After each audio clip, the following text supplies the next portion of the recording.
Hey everybody, I hope you are all enjoying your post-holiday haze. I'm sure I am.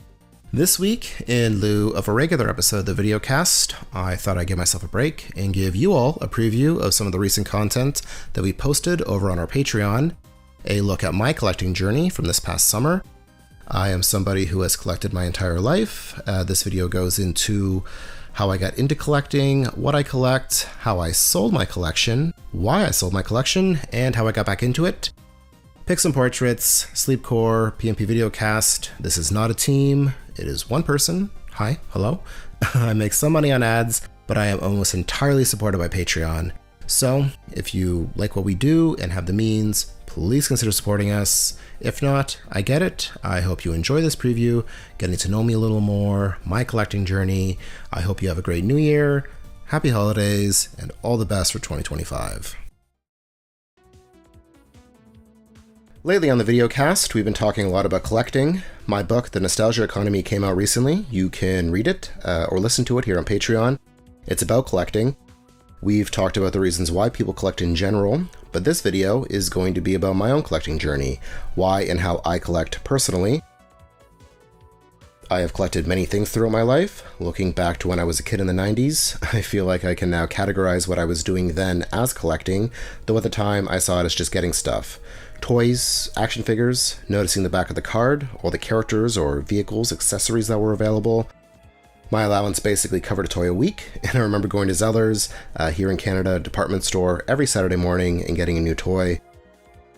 I grew up in a smaller town, and the selection wasn't the greatest, but once or twice a month, usually on a Sunday, my family would drive 40 minutes, really in any direction, to small cities in the area that would have bigger malls or Toys R Us that would have toys that I had never seen before, or a better selection than the small town Zeller's. Specialty stores as well. McFarlane was really big at this time. Movies, VHS too. I have had a home media library as long as I can remember. Things were different back then. Obviously, media wasn't as accessible as it is today, so if you wanted to watch something, you had to own it physically or record it off TV. I had dozens of recorded tapes full of movies, shows, or commercials I liked. This is also a form of collecting, and if you look at sleepcore, this is where that idea started. Custom video mixtapes. Video games, because of the cost, I really only got these as gifts, Christmas or birthdays, or if we found them secondhand, like at a yard sale.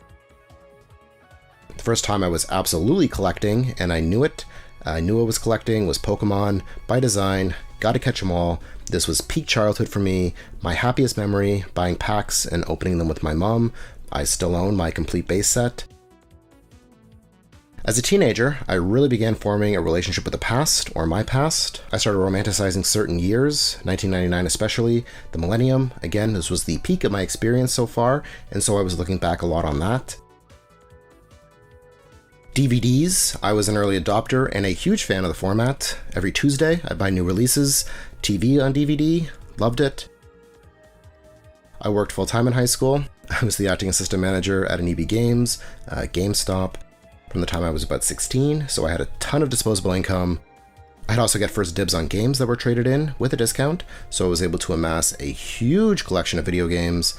I also had a car, so I could drive to all the same cities I had gone as a kid, stopping in video stores, pawn shops, flea markets, video game stores. Given the state of the collectible market, specifically the retro video game market, it's hard to imagine, but this was a time where you could find some amazing deals. A lot of independent video stores were practically giving stuff away. We're talking 2005 to 2007. This was an amazing time to be a collector.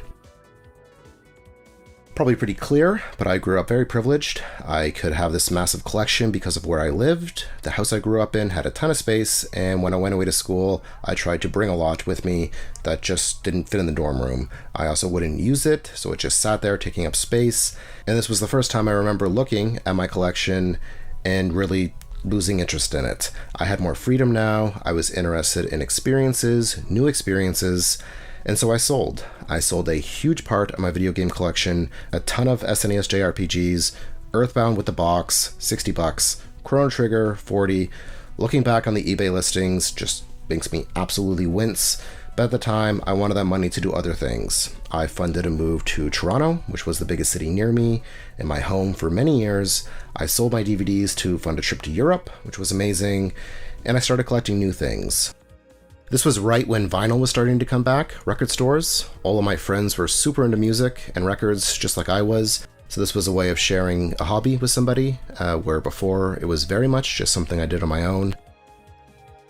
Around 2014 though, I really began feeling regret about selling the games. I started casually picking things up again, shocked at how much they'd increased in value, how much money I now had to spend to get them back, and how interest had grown thanks to social media. Not to sound like a hipster or anything, but when I was doing it, this was not a common thing for people to be doing, especially kids to be doing. Now, obviously, it's totally different. Values are known, there's more of an interest in it, and there's more, I guess, of a novelty to it with the nostalgia associated with it. I had all these records, I was moving a lot, records are very heavy and they weren't bringing the joy, so I sold my records and bought back a lot of what I had sold, and I'm happy I did, because during the pandemic, prices continued to rise, they just absolutely soared, so I'm happy I got them back.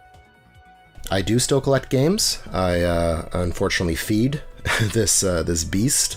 I buy into it. I do not have a lot of money, so this is something I have to save and be strategic about. I am very picky about what I collect. I want specific things. I don't just want everything, and I am certainly not a completionist or a completist. I want what I want, what means something to me. I have a lot of what I really wanted, but it's an interest I now share with my brother, so we have trips centered around game collecting. I also collect movies, boutique label stuff, not really toys. I like seeing them, but they take up a lot of space, the way I'd want to collect them at least, which is on card. Personally, what I enjoy about collecting and what motivates me as a collector is memory. I love having these artifacts of my interests throughout the years, and I can see the experiences not only of enjoying them, but also finding them. I have so many great memories associated with searching through different flea markets or amazing finds at secondhand stores, which are less and less common these days. I love collecting. I love the hunt. I don't have the means or time to dedicate fully to it, and especially competing with everybody else, it just doesn't seem worth it. I'm very grateful for my memories that I have of collecting when the hobby was more fun and it was less motivated about money and flexing, and it was just about enjoying these items. So yeah, that's why I collect. I plan on doing a video about my collection here on Patreon soon, so look forward to that. If you enjoy these themes and collecting, definitely check out The Nostalgia Economy. You can read it. We have an ebook, old PDF as well. Audiobook, you can listen to it if that's how you prefer. As always, thank you so much for your support. You make this all happen, so thank you for that. It means the world to me, and I'll see you next time.